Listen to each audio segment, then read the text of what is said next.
Hi, this is Christine Thompson with the CT team, lead agent at Baird & Warner. And today I'm doing another service series video. And the topic for today is getting rid of mold.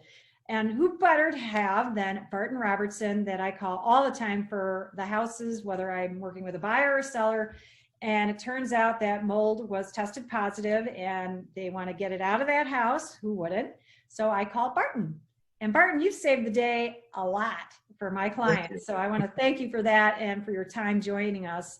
But I'm just going to shoot you a couple questions that I think are typical questions that my clients have are, how complicated or how do you determine how to get rid of the mold? Okay, sure. So there's a couple different scenarios, but typically the scenario in most circumstances is attics. All right, we run into mold in the attics after the home inspection. Probably 85% of the time we get a call, and the process for that is it's very straightforward for the most part. What we do is it's a 3-step, 4-step process depending on the type of insulation in there. So let's hope in most cases that it's going to be fiberglass insulation, because being inorganic, it does not harbor mold growth or even support it. So what we do in that situation is we're able to do mostly chemical treatment. And that first step is a quaternary ammonium chloride wash down. The product we use is called Shockwave. It actually is applied to all the affected surfaces, and it is an EPA registered fungicide. It actually kills the mold.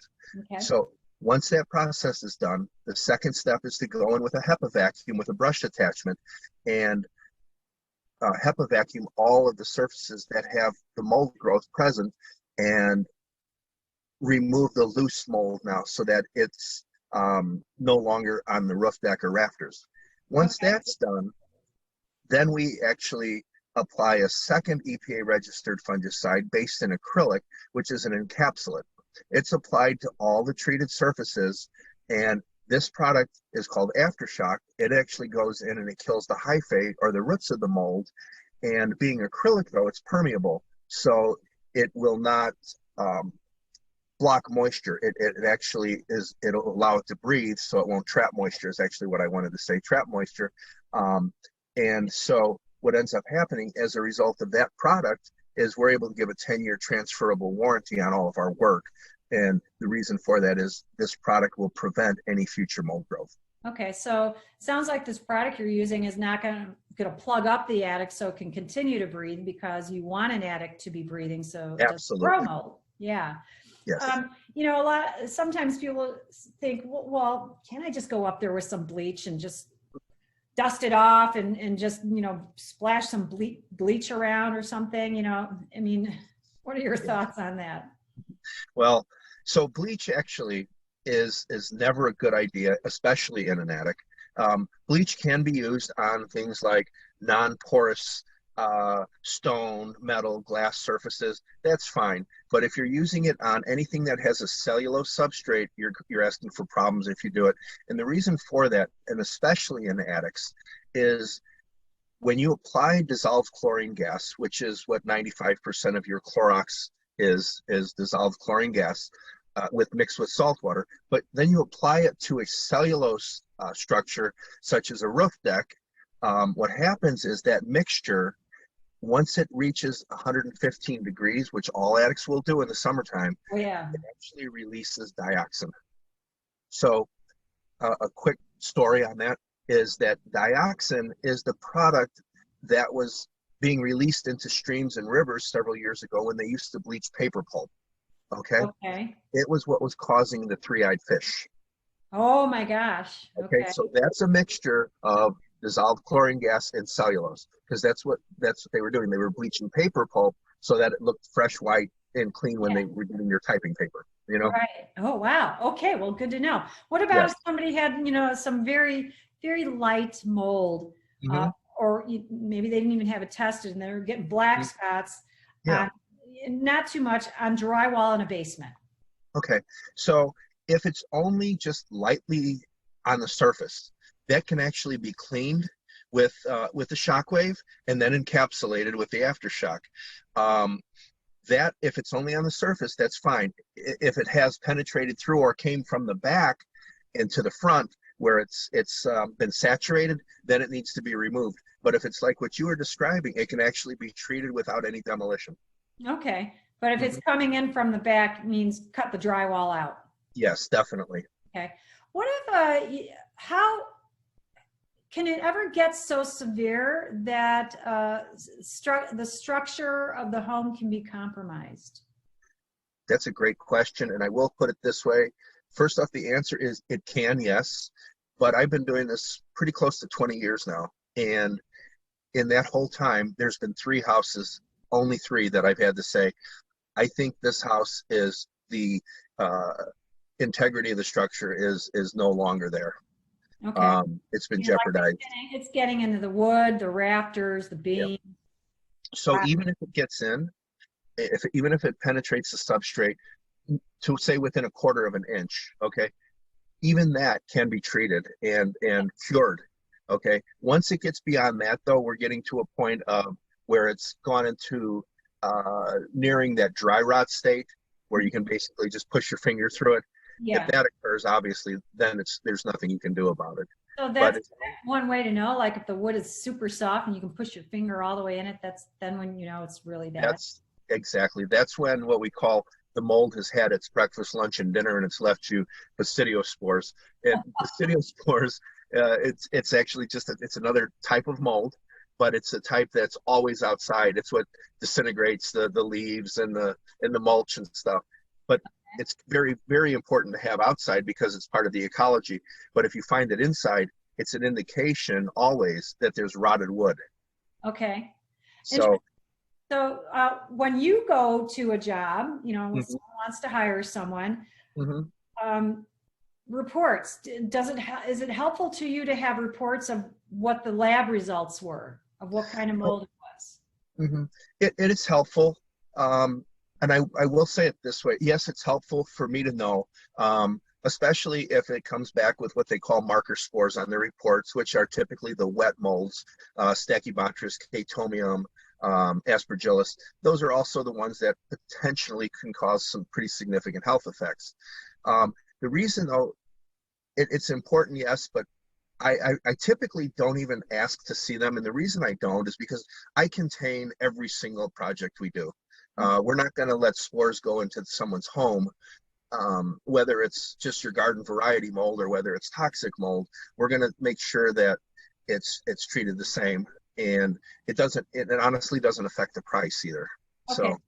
So the chemicals and treatments that you use, it can treat any of the different types of spores that are out there. It's not like, oh, that kind of spore needs this type of chemical, and that other spore needs this type of chemical. You don't need that? No, not at all. The product that we use, Shockwave, it's a broad spectrum fungicide, and it's been EPA tested, and it has well over 1,000 kills. So, so yeah, it kills pretty much not only just molds, but bacteria, viruses. In fact, the product we're using right now, the Shockwave, it's the #1 product used around the world to sanitize for this COVID. Wow. Yeah. Interesting. Yep.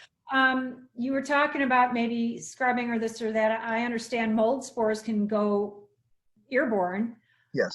How do you deal with air? Maybe someone gets a house test and there's nothing on the walls, but they do an air test and they said, oh, there's mold in the air. What do you do? So that's a great question again. And that same product, Shockwave, okay, what we do, what we call it is a quaternary ammonium chloride washdown, and we do it as a superfine mist. It's not fogging. It actually is heavier. It's a heavier, what do we call that? Precipitation rate than a fog. Okay, it's more. I don't even know what you call it, but so it's more like a light rain versus just a mist. Okay. Yeah. And kind of like the mist at the restaurants in Arizona when you're sitting outside. Yes, exactly. Or say you're going through the grocery store in the produce section. Yeah, very right. The soft mist. Yeah. That's what this is. Okay. And it actually neutralizes anything that's in the air, though. Okay. And this is so much more effective than using like just an air scrubber or something, or an ozone machine or any of that stuff, because all that does is just basically zap it and then it knocks it down to the ground. This stuff actually kills it. While it's airborne. Yes. Mm-hmm. So people that have a lot of asthma, or they have kids with asthma, and they find out there's mold existing in a home, should they have reason to like run for the hills right away or explore getting it removed? Oh, in almost every situation, remediation can correct the problem. The main thing is we need to find the source, okay? Source of the moisture, because it's always going to be related to moisture. Yeah. So if we can find the source of the moisture, and whether it's something that we can correct just through some simple ventilation corrections, or you have to have a plumber come in and fix a hole in a pipe or something that may be causing a long-term problem. But as long as we can correct the source of the moisture, remove the contaminated materials, and then treat it, it's done. Okay. And it should be no more problems. In fact, I mean, everything we do, we guarantee for 10 years that it's not going to reoccur. Yeah, I had a buyer that she had 5 boys, 5, all close in age, and very challenging to find a house that can house 5 boys and all that bathroom activity and everything within a certain price range.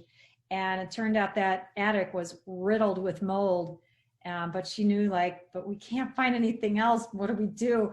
And I said, well, get it mitigated, have the seller mitigate it and have it retested. And they decided to do that. They moved into the house. I'm still in touch with them after well over 10 years. It's been a while, a lovely family, and never an issue.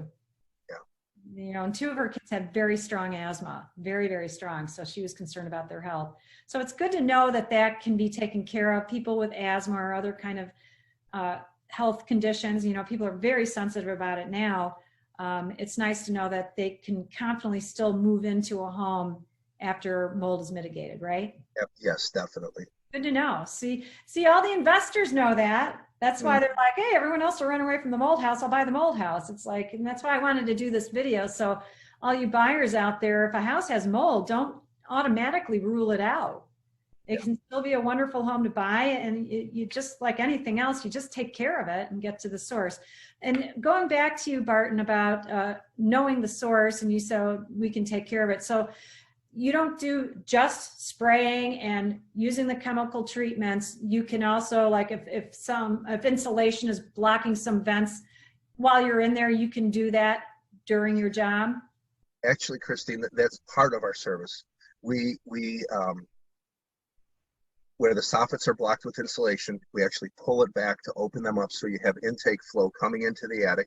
Another part of our service, which does have a small additional charge, but it is directing the exhaust vents from the bathrooms that are now terminating in the attic. We take them so that they're going out through an existing vent, so that if any of the moisture that's right now typically dumping into the attic, which is usually the cause of the mold to begin with, is now no longer dumping into the attic. It's going to the outside. So can you go into an attic and say, we're going to just check this whole situation out and make our recommendations on what we think are the sources and what should be done to correct it, so after we do the mitigation, you're not going to have this problem again? We won't even quote a job unless we're actually able to look at it and assess and make sure we know exactly what the cause is and that we can correct it. Awesome. So in fact, as you know, we recommend typically that people will do this pre-list. That way it's taken care of before the home inspector comes in and finds it. Now it's already done and dealt with, and it's good to go. Right. Yeah, I tell a lot of sellers, like, get prepared. How often are you in your attic? Yes. You don't know what's going on up there. So even as a homeowner, if you're not looking to sell your house, you might want to go up there. How often would you recommend going up to an attic just to kind of poke around and see, is there any discoloration happening? What would you recommend? I recommend that people take a look every spring. And the reason for being in spring is because there's what we call the winter mold effect. Because every winter, especially those really cold days, moisture tries to escape the house, and it always looks for the path of least resistance, which is going to be hot to cold through the attic. All right. If the soffits are blocked, that moisture that's going up through the attic now is, instead of going since there's no intake flow through the soffits, there's nothing to push it up and out through the ridge vent or the cans. It's going to freeze on the roof deck and put a thin layer of frost on there. Okay. If that frost is there long enough and then melts slowly, it's actually going to start growing mold, because there's always going to be mold in the wood already. It's organic. It has mold. You know, the thing is without moisture, it's not going to grow. So once that moisture is introduced and it stays wet for more than 24 hours to 48 hours, it will start growing mold. Oh my gosh. Well, Yes. next spring I'm going to get a ladder and hand it to my husband. Yeah. So get up there and check it out. Yep. Go check out the attic. Well, this is like really, really good information. I have one last question for you. Sure. Mm-hmm. I've heard about how there are more like environmentally safe chemicals to reduce, mitigate the mold in an attic. And, I hear other companies do that, and they charge a whole lot more for these special chemicals. Mm-hmm. The chemicals that you're using, is this something that people need to be concerned about environmentally? Absolutely not. And so the products that you're referring to are some of these like tea tree leaf oil stuff and yeah, is that just a big cell and like ripping people off? It smells pretty. It does nothing. It's not, so it's not it's not going to be, oh, my environment is safer because I use this stuff versus the stuff that you use. Not at all. And a lot of those guys, what they actually do, I hate to say this, but I know it's a fact, is they'll first go in there and spray bleach, which is way worse than anything that, any of the remediation. Okay. So,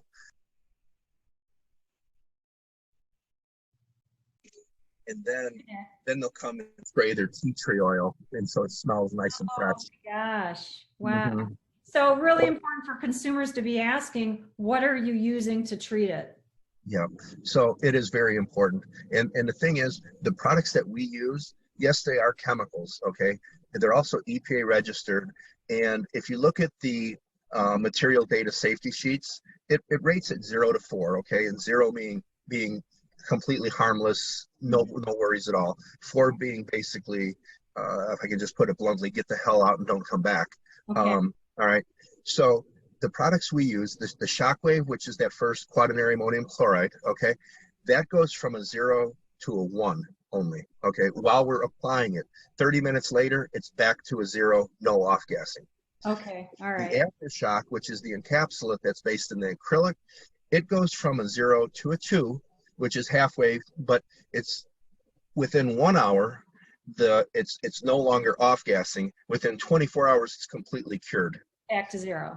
Back to 0. Mm-hmm. Okay. So if someone's really paranoid, just don't be at the house when you're doing the job. Yes, and I always recommend that they're not while we're spraying anyway. Okay. Mm-hmm. I mean, they can be, but I always recommend that they not be. Peace of mind. Our machines are loud. Right. Sounds like right.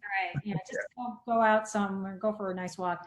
Yeah. Well, Barton, you've been incredibly helpful providing this information. I know I've definitely learned a lot just from our call here today. And thanks for taking time out. Obviously, between appointments, you're a busy guy helping people and getting home safe for people. So thank you for your time. Thank you very much. Yeah. I appreciate this very much, Christine. Yep, and your information is provided here this whole time. Everyone that's watching, whatever time you jumped in, you got Barton's contact information. Feel free to call him. You take text messages, Barton? Absolutely, yes. Cool, yeah, because he might be in the middle of a job and he's not gonna stop and pick up the phone while he's out there spraying, right? Right, you got it.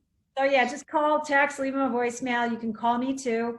Everyone, thanks again for watching this service series video. I have more to come, or I've had already other ones going out there. Just Google for it, you'll find it. And I hope all of these have been very helpful for you. If you have any ideas of other topics that you would love for me to do another show on, reach out to me. Just direct messenger me, call, email, text me. All my contact information is right here for you to reach me. Thanks again, everyone, and you all have a great day. Thanks, Barton. Thank you, Christine. Thanks. Bye-bye. Bye-bye.